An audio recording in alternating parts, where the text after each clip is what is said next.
We're pleased to welcome Glenn Fischer, who's Executive Vice President at Corporate Realty Design and Management Institute.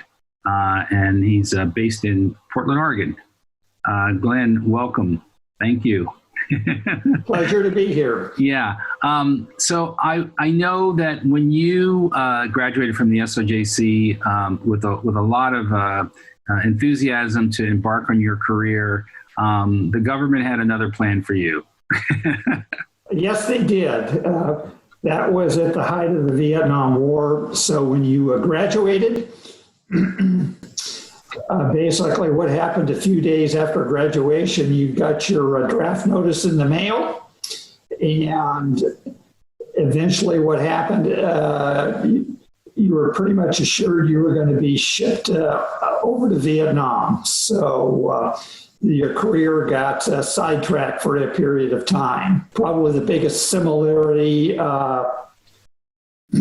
today to what was transpiring then is all the massive demonstrations that have been occurring today. They were being held even on a much bigger scale back in those times, and they just had different purposes in those demonstrations. So tell me, how did you transition out of being a veteran into a professional career?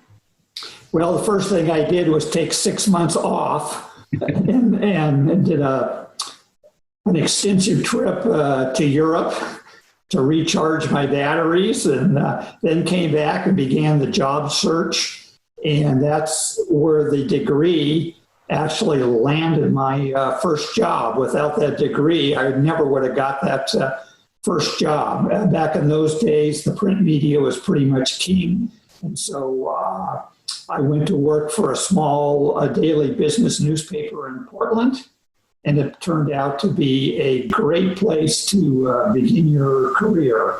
I had a great mentor who was the managing editor there to work with, and learned a lot by being on a newspaper of that size. My dream had actually been, oh boy, I'd rather work for a big daily newspaper like the LA Times, the Oregonian, or maybe the big dream was the Wall Street Journal.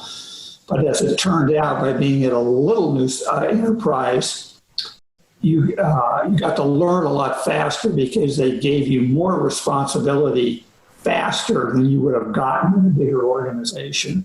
So early on, I got to cover stories that only the most experienced reporters at the Oregonian got to cover. Mm-hmm. So the lesson in that is sometimes a small place with a small salary can be a good place to start, because what you want to do is learn as much as you can, as fast as you can. You've weathered recessions. What would you say to students who are about to pursue their career, and what may be one of the greatest recessions in our lifetime? Well, resiliency is one, and the other is to be flexible, to shift gears. You may have to shift maybe to a different industry for a while, mm-hmm. or to just basically make a mid-course correction to adopt to the new economic circumstances.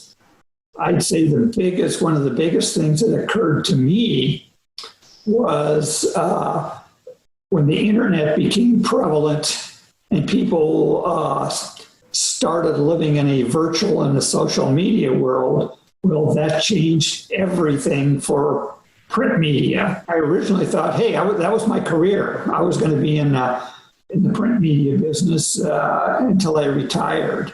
And boy, I had to make a real shift in my career at that point in time, because there was no future mm-hmm. with print newspapers as I had experienced it and had it been, because everything had changed. Mm-hmm. So now you're more in strategic communication now. I know some of the work you do is in healthcare, but explain kind of what your work is now, what you do. It evolved out of that big shift when the internet changed the media business. The last publication I worked for was owned by private investors, and they were going to have to make some investments to basically adapt to the new world of the internet And so I just basically told them, hey, you have a choice to make. You either need to make this investment, or if you don't want to do it, you better get out, and I'll help you sell the company if you want to sell it. They wanted out. I helped them sell it.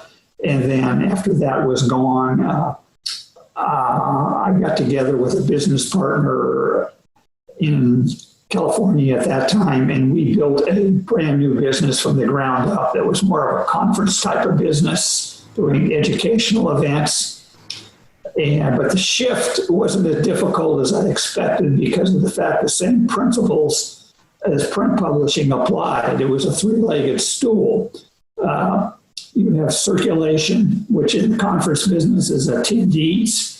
You have advertisers, which in the conference business is sponsors. And then you have content, which was your program. Right. So we just applied that. And currently, in the most recent years, I've spent most of my time putting together events and conferences and some strategic communication plans that revolve around the healthcare industry, what they call the built environment. You know, people who design, build, operate hospitals, clinics, or whatever. And it's been a fascinating industry because it's changed so much.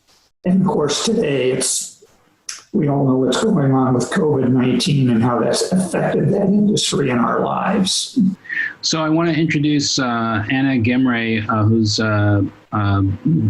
with the SOJC. So she has some questions for you, and you can tell them a little bit about your background, Anna. Yeah, so you kind of touched on how you started out in the journalism field, and you worked your way up to business, and now you are like a business owner. And I guess my most prevalent question right now is, how did you go from being in the SOJC to more of a business background? Because currently I'm a public relations major, but the last 2 summers I've fallen into internships that are based around business tech. And it's just like figuring out how to quickly adapt into those new environments where in the SOJC I'm not quite taught those skills. Well, what you have to understand is every business of any scale, this public relations is important. Larger corporations have always had public relations departments and strategic communications departments. So there's always been opportunities and jobs there.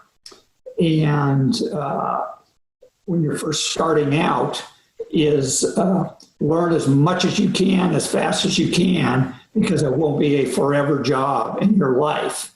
And so that will get you prepared for the next opportunity that may come. It may come with another organization that needs your skill set, or somebody retires and there's openings, or it may be for more money, or someday you might want to have your own business. And I was fortunate in my career is that early on I had a couple really good mentors. They weren't just my bosses, but they were mentors, and they taught me a lot. And what I learned from them gave me the skill set to eventually open my own business and have a career running my own business and my own operation. Another question. If you were able to go back to when you first graduated college, do you have any advice that you would tell yourself now? No, because it's different. I wouldn't say so. It's different now. But the biggest thing is just don't have a closed mind today. Have as open as mind as possible. And experience and learning skills is more important than a big salary or trying to make as much money you can. The dividends will come later. That first job I had at that daily newspaper basically paid peanuts, but what I learned was invaluable. In fact, the editor who hired told me the day he hired me, he says, if you really prove your worth around here and are good, I will be seeking your replacement within 2 years because you will move on for a better paying position. All right, that's good advice. Thank you. Yeah. Did you have another question, Anna, or is that it? everything else was covered. Okay. All right. Well, thank you so much, Glenn. We really appreciate your taking the time to support our students, and we'll continue to follow your success. Thank you. And Thank you. Anna. Good luck to you, Anna. All right. Thanks. All right. Bye. Bye.